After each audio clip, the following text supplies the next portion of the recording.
Švepliukų mūsų žiūrovų namuose ko gero rastume nesunkiai. Paprastai vaikai iki 5 metų ne visus garsus ir raides ištaria taisyklingai. Tai normalu, tačiau kartais vaiko šveplavimas susijęs ne su vaiko raida, o su tam tikrais fiziologiniais pakitimais, kurių tėvai neretai tiesiog nepastebi. Dėmesio į ekranus.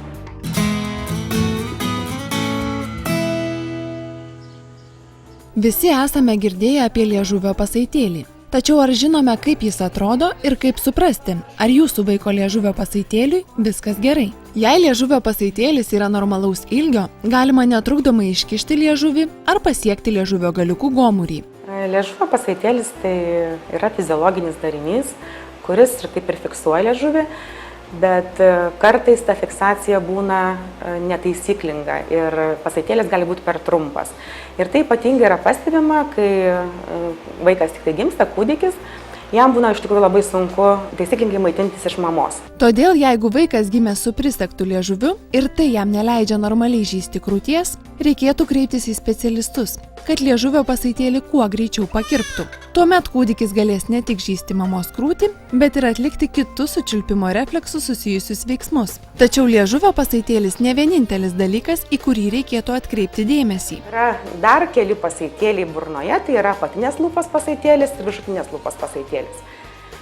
Juos rekomenduojama pakirpti tuomet, kai tėvai pastebi maždaug apie 11-10 metus, kad pas vaiką yra didelis tarpas tarp priekinių kandžių. Jeigu tarpas tarp viršutinių priekinių kandžių išdygus nuolatiniams iltiniams dantims neišnyks, viršutinį fiksuotą pasaitėlį gali tekti pašalinti. Ta patį reikėtų padaryti ir esant apatinės lūpos fiksuotam pasaitėliui.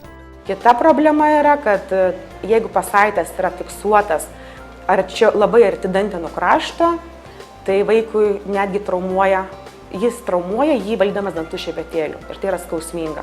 Apatinės lūpos fiksuotas pasaitėlis gali sukelti dantenų slinkimą žemyn, kitaip sakant dantenų recesiją, o negydomas viršutinės lūpos pasaitėlis – periodontinės patologijas. Šios problemos gali sukelti ne tik dantų ligas, pakenkti estetiniam vaizdui, bet ir daryti įtaką vaiko kalbos raidai. Liežuvio pasaitėlis taip pat neišimtis, nes kūdikystėje pakirptas jis gali ataugti. Esant fiksuotam liežuvio pasaitėliui, vaikas gali imti švepluoti, tad gali tekti vėl apsilankyti pas specialistus. Vaikui būna būdingas fiziologinis šveplavimas, jisai tų sudėtingų garsų, š, ž, č, dž, jis ir fiziologiškai gali netarti iki 5 metų. 5 metų kalba turi būti puikiai susiformavusi. Jau žiūri 4 metai ir dar kažkokios problemos. Aha, garsų nėra, š, ž, jisai net nebando tarti. Nuo 3 metų, kuomet vaikas jau sąmoningas ir su juo galima susitarti, atliekant specialius pratimus, liežuvio pasaitėlį galima pratempti. Tikrai yra tokių atvejų, kad tuos garsiukus š, ž, č, dž mes ištaisome. Vaikutis išmoksta tarti be jokių ten tų chirurginių intervencijų. Bet problema yra su garsu r. Žodžiu, kad jam reikalingas yra ne tik, kad vaikas liežuvį pakeltų prie gomuriuko, bet yra reikalingas liežuvio galiukas laisvas, kad galėtų jisai virpėti. Paprastai, jeigu taip tikrai rimtai būna trumpas pasaitėlis, tai liežuvio galiuko išvirpinti yra neįmanoma. Jeigu liežuvio pasaitėlis labai mėsingas ar stipriai priaugęs ir vaikas negali jo pajudinti, kartu su logopedu atliekami pratimai nepadės, teks ruoštis operacijai.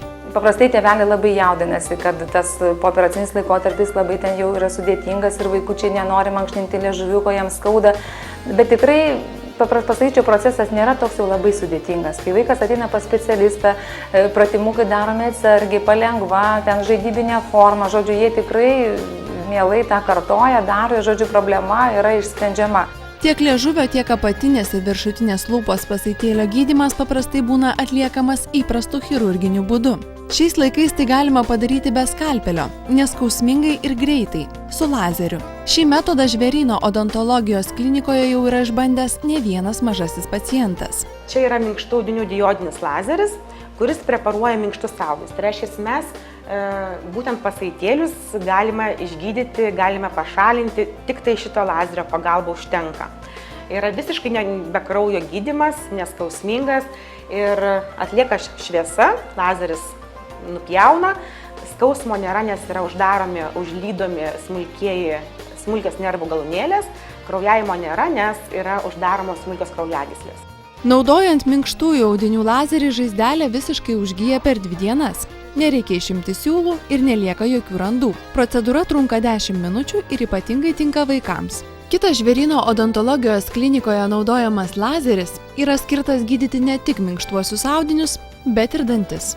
Tai yra labiausiai tausojantis burnos audinius renginys, nes šalinami yra tik tai pažeisti audiniai ląstelių lygyje.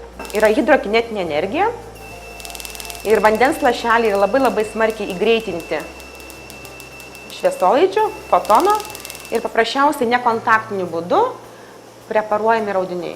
Čia mes nejaučiame jokio nei karščio, nei šalčio.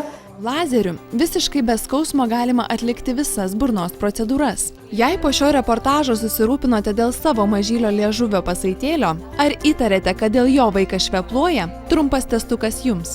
Nulaižykime pienelį nuo ūsų. Pavyzdžiui, arba pasieksiu liežuvių nosytę, tai kiša liežuviuką iš burnos, žodžiu, kelia jį aukštyn. Netgi pats paprasčiausias dalykas - iškišk liežuvį iš burnos.